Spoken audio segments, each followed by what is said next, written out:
तो दोस्तों आज हम फिर से आपके लिए लेकर आए हैं देश दुनिया की सभी ताजा बड़ी खबरें। फटाफट एक एक कर विस्तार से आज आपको बताएंगे, तो वीडियो को अंत तक जरूर देखें। दोस्तों वीडियो बनाने में हमें काफी मेहनत लगी है, तो वीडियो को दिल से लाइक कर दें। जी दोस्तों, पहली खबर में आपको बताएंगे कि बिहार में नीतीश सरकार ने बकरा ईद की नमाज पर लगाई रोक, तो मुसलमानों ने नीतीश के फैसले का किया जमकर विरोध। तो वहीं आपको बताएंगे दोस्तों कि बंगाल में भाजपा को लगा एक और बड़ा झटका। बंगाल में भाजपा के एक और कार्यकर्ता की खुलेआम हो गई मौत। बीते 6 महीने में मारे जा चुके हैं 162 बीजेपी के बंगाल में कार्यकर्ता। तो वहीं आपको बताएंगे दोस्तों कि CAA को लेकर दिल्ली हिंसा मामले में कोर्ट ने सुनाया पहला फैसला। लूटपाट के एक आरोपी को अदालत ने किया बरी, मुसलमानों ने लगाया है एक तरफा कार्रवाई का कोर्ट पर आरोप। तो वहीं आपको बताएंगे दोस्तों कि आजम खान से मिलने लखनऊ के मैदान अस्पताल पहुंचे अखिलेश यादव, कहा जल्द आजम खान को कराएंगे जेल से रिहा। तो वहीं आपको बताएंगे दोस्तों कि तालिबान ने तुर्की के राष्ट्रपति रजब तैयब एर्दोगान को दी खुलेआम धमकी।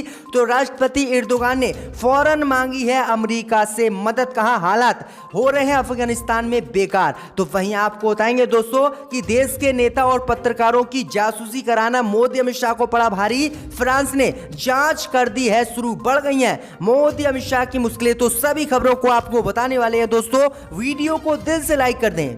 इसी बीच पर तो दोस्तों अगली खबर की ओर, तो बिहार में नीतीश सरकार ने ईद की नमाज पर लगाई रोक, मुसलमानों का फूटा गुस्सा। जी हां दोस्तों, आपको बता दें ये बड़ी खबर सामने निकल कर आई दोस्तों कि आज पूरे देश में बकरा ईद का त्योहार मनाया जा रहा है। कई राज्य सरकारों ने बकरा ईद के मौके पर ईदगाह और मस्जिद में 50 से अधिक लोगों को नमाज पढ़ने की इजाजत दी। इस बीच खबर सामने निकल कर आई दोस्तों कि बिहार की नीतीश सरकार ने इस बार बकरा ईद के त्योहार के मौके पर ईदगाह या मस्जिद में किसी भी मुसलमान को नमाज पढ़ने की इजाजत नहीं दी है और नई गाइडलाइन जारी कर दी है। इसके मुताबिक बिहार में बकरा ईद के त्योहार के दौरान ना तो ईदगाह और ना ही मस्जिद में नमाज होगी। साथ में सावन पूजा पर भी नीतीश सरकार ने रोक लगा दी है। नीतीश सरकार ने कहा है कि बिहार में कोरोना वायरस की तीसरी लहर बढ़ रही है, इसको देखते हुए सरकार ने ये नमाज पर पाबंदी लगाई है। वहीं आपको बता दें कि उत्तर प्रदेश सहित केरल सरकारों ने 50 से अधिक लोगों को ईदगाह और मस्जिद में नमाज पढ़ने की इजाजत दी है। तो ये बड़ी अपडेट आई दोस्तों कि बिहार की नीतीश सरकार ने किसी भी सार्वजनिक कार्यक्रम पर रोक लगा दी है और ईद की नमाज पढ़ने की ईदगाह और मस्जिद में इजाजत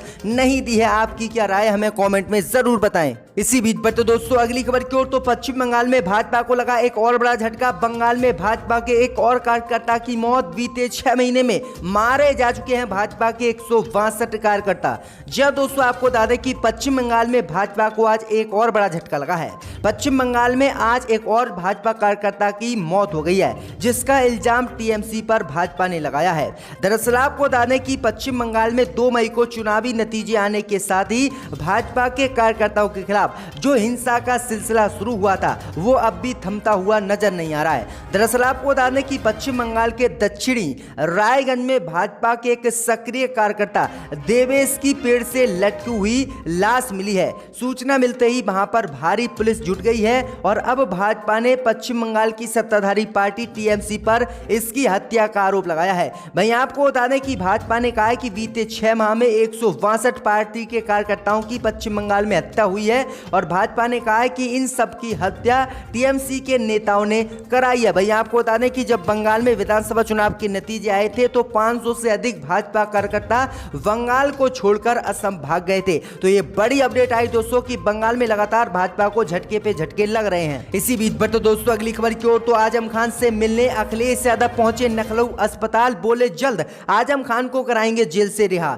जी दोस्तों, आपको बता दें कि उत्तर प्रदेश के पूर्व मुख्यमंत्री और सपा अध्यक्ष अखिलेश यादव आजम खान से मिलने के लिए आज लखनऊ के मैदान अस्पताल पहुंचे हैं। अखिलेश यादव ने डॉक्टरों से मुलाकात कर उनके स्वास्थ्य के बारे में जानकारी मिली है और कहा कि आजम खान ठीक होने के बाद जल्द हम उन्हें जेल से रिहा करवाएंगे। दरअसल आपको बता दें कि पिछले हफ्ते ही आजम खान लखनऊ के मैदान अस्पताल से सीतापुर जेल भेजे गए थे और डॉक्टरों ने कहा था कि आजम खान की हालत ठीक है। वहीं आपको बता दें कि एक हफ्ते आजम खान जेल में रहे थे, जिनके बाद उनकी तबीयत कल फिर से खराब हो गई थी और फिर जिला प्रशासन के जो अधिकारी थे उन्होंने आजम खान को लखनऊ के मेदांता अस्पताल में फिर से भर्ती कराया और अब इनसे मिलने के लिए आजम खान पहुंचे। आजम खान ने कहा है कि भाजपा ने झूठे आरोप आजम खान पर लगाए हैं और झूठे हजारों मुकदमे आजम खान पर दर्ज कराए हैं। हम आजम खान को जल्द से जल्द जेल से रिहा करवाएंगे। तो ये बड़ी अपडेट आ रही है, बड़ा ऐलान कर दिया है अखिलेश यादव ने। इसी बीच पर तो दोस्तों अगली खबर की ओर, तो दिल्ली हिंसा मामले में कोर्ट ने सुनाया पहला फैसला, लूटपाट के एक आरोपी को किया बरी। जी हां दोस्तों, आपको बता दें कि CAA को लेकर पिछले साल उत्तर पूर्वी दिल्ली में जो हिंसा हुई थी, इस हिंसा से जुड़े एक मामले में दिल्ली की एक अदालत ने फैसला सुनाते हुए दुकान में अवैध तरीके से घुसने और लूटपाट के एक आरोपी को बरी कर दिया है, जिसके बाद मुस्लिम पक्ष ने दिल्ली कोर्ट के इस फैसले पर सवाल उठाए हैं। दरअसल आपको बता दें कि दिल्ली के कटकटुमा कोर्ट ने अमिताभ रावत के लगे आरोपों को सही नहीं पाया और उसे बरी कर दिया। दरअसल आपको बता दें कि अभियोजन पक्ष के मुताबिक आरोपी सुरेश उर्फ भटूरा भीड़ में शामिल था, जो लाठी और सरियों से लैस होकर हिंसा दिल्ली में भड़का रहा था। वहीं आपको बता दें कि शिकायतकर्ता आसिफ के मुताबिक हिंसा के दौरान सुरेश ने उनकी दुकान का शटर तोड़ा और दुकान में लूटपाट की, जिसके बाद अदालत ने 9 मार्च 2021 को आरोपी सुरेश के खिलाफ भारतीय दंड संहिता IPC की धारा 454 घर में घुसपैठ और धारा 395 डकैती समेत विभिन्न धाराओं में मुकदमा दर्ज करने का आदेश दिया था, जिसके बाद इसकी गिरफ्तारी हुई और अब कोर्ट ने इसी को बेइज्जत बरी कर दिया। तो ये बड़ी अपडेट आई दोस्तों की कोर्ट के फैसले पर अब सवाल उठे हैं कि आखिरकार सिर्फ मुसलमानों को ही आरोपी बनाया जा रहा है जबकि हिंदुओं को छोड़ा जा रहा है। इसी बीच पर तो दोस्तों अगली खबर की ओर, तो देश के पत्रकार और नेताओं की जासूसी कराना भाजपा को पड़ा भारी, फ्रांस ने शुरू की जांच भाजपा की बड़ी मुश्किलें। जहां दोस्तों आपको बता दें कि इजराइल की सुरक्षा कंपनी के बनाए गए खुफिया सॉफ्टवेयर पेगासन के जरिए भारत के पत्रकार और नेताओं की जासूसी कराना मोदी अमित शाह को भारी पड़ गया है। दरअसल आपको बता दें कि जासूसी कराए जाने की खबरों की धमक के बाद फ्रांस ने अब इसकी जांच शुरू करा दी है और जांच में आरोपी पाए जाने के बाद मोदी अमित शाह को कई साल की जेल भी हो सकती है। दरअसल आपको बता दें कि भारत में कई नेता, पत्रकार और जानी मानी हस्तियों का नाम इस लिस्ट में शामिल है और आरोप लगाए गए हैं कि भारत में कई नेता और पत्रकार सहित जानी मानी हस्तियों की मोदी सरकार ने फोन को टैप कराया और उनके पीछे जासूसों को लगाया, जिसके बाद इसका खुलासा हुआ और विपक्ष ने संसद सहित राज्यसभा में भी मोदी सरकार को आज इसी मसले को लेकर घेरा है और मोदी सरकार से इस मामले को लेकर जांच की मांग की है। तो फ्रांस ने जांच शुरू करवा दी है, जिसके बाद मोदी अमित शाह की मुश्किलें देश में बढ़ गई हैं। इसी बीच पर तो दोस्तों अगली खबर की ओर, तो 22 जुलाई को जंतर मंतर पर विरोध प्रदर्शन करेंगे किसान, दिल्ली पुलिस के साथ हुई मीटिंग। जी हां दोस्तों, आपको बता दें कि किसान यूनियन के एक नेता ने मंगलवार को दिल्ली पुलिस के अधिकारियों के साथ बैठक के बाद कहा है कि किसान कृषि कानून को वापस लिए जाने की मांग को लेकर दिल्ली के जंतर मंतर पर शांतिपूर्ण प्रदर्शन करेंगे और कोई भी प्रदर्शनकारी संसद नहीं जाएगा। मानसूनी सत्र चल रहा है। दरअसल आपको बता दें कि 22 जुलाई को किसानों ने संसद को घेरने का ऐलान किया था, जिसके बाद दिल्ली पुलिस ने किसानों से संसद घेराव के लिए मना किया था और फिर दिल्ली पुलिस की किसानों के साथ मीटिंग हुई और फिर किसान मान गए और किसानों ने ऐलान कर दिया कि वह संसद का घेराव नहीं करेंगे लेकिन दिल्ली के जंतर मंतर पर विरोध करेंगे। तो ये बड़ी अपडेट आई दोस्तों। इसी बीच पर तो दोस्तों अगली खबर की ओर, तो तालिबान ने तुर्की को दी धमकी, तो एर्दोगान ने अमेरिका से मांगी मदद। जहां दोस्तों आपको बता दें कि मुस्लिम देशों के नए खलीफा बनने की चाहत रखने वाले तुर्की के राष्ट्रपति रजब तैयब एर्दोगान को आज तालिबान ने खुलेआम धमकी दी है, जिसके बाद तुर्की ने फौरन अमेरिका से मदद मांगी है। अफगानिस्तान की राजधानी काबुल पहुंचकर राष्ट्रपति भवन तक रॉकेट फोड़ देने वाले तालिबान की हिमाकत से तुर्की बुरी तरह से डर गया है और काबुल एयरपोर्ट की सुरक्षा के लिए फौरन तुर्की के राष्ट्रपति रजब तैयब एर्दोगान ने अमेरिका का साथ मांगा है। रजब तैयब एर्दोगान ने कहा है कि अमेरिका तत्काल तालिबान के खिलाफ अफगानिस्तान की मदद करे और हमारे साथ अपनी सेना को भेजे, जो हम अफगानिस्तान में काबुल में स्थित काबुल के जो एयरपोर्ट है उसकी सुरक्षा कर सकें, क्योंकि आपको बता दें कि तुर्की की सेना इस समय अफगानिस्तान में मौजूद है और तालिबान का लगातार खात्मा कर रही है। तो ये बड़ी अपडेट आ रही दोस्तों कि तालिबान ने अब तुर्की को भी धमकी दे दी है, जबकि तुर्की ने अगर एक हमला भी कर दिया तो तालिबान अफगानिस्तान से खत्म हो जाएगा। इसी बीच पर तो दोस्तों अगली खबर की ओर, तो केरल सरकार ने ईद की नमाज को लेकर सुप्रीम कोर्ट का नहीं माना फैसला। जी हां दोस्तों, आपको बता दें ये बड़ी खबर सामने निकल कर आई दोस्तों कि केरल सरकार ने ईद के मौके पर मुसलमानों को केरल में नमाज पढ़ने की इजाजत दी,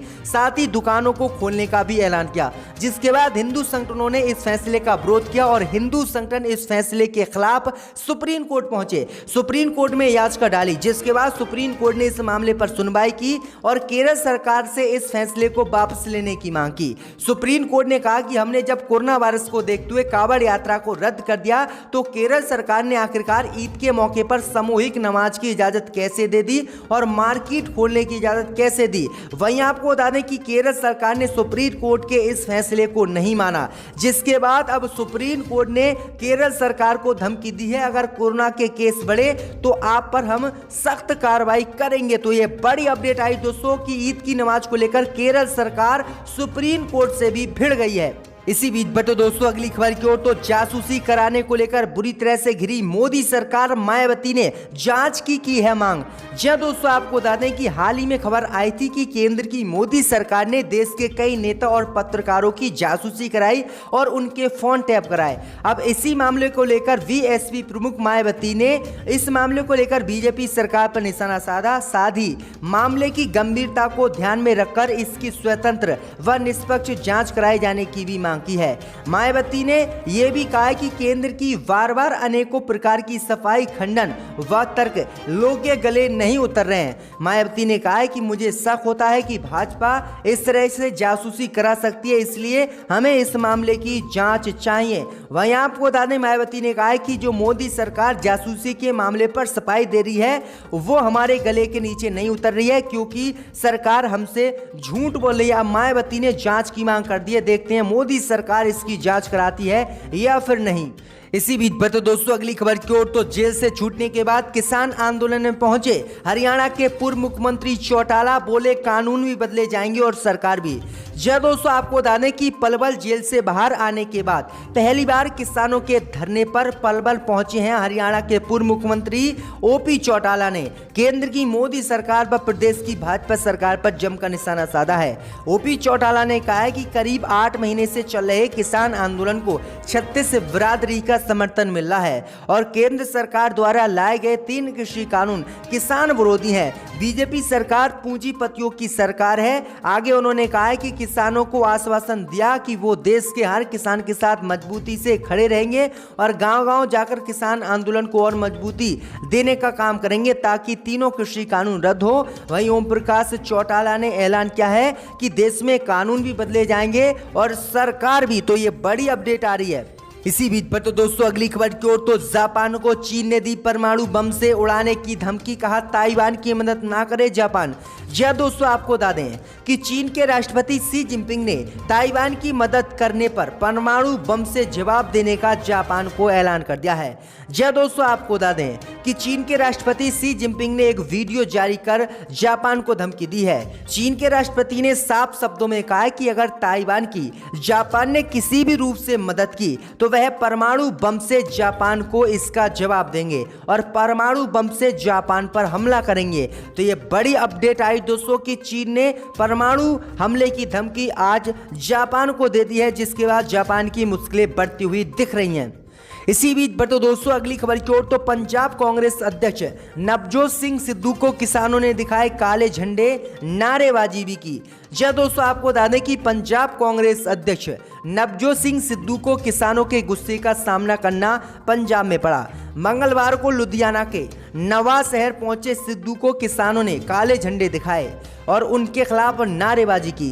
सिद्धू को दिखाए काले झंडे, ये मामला नवा शहर के भगत सिंह मार्ग पर हुआ है। सिद्धू यहां पहुंचे तो किसानों से मिलने के लिए, लेकिन किसानों ने इनके खिलाफ नारेबाजी शुरू कर दी और काले झंडे दिखाए। तो ये बड़ी अपडेट आ रही दोस्तों।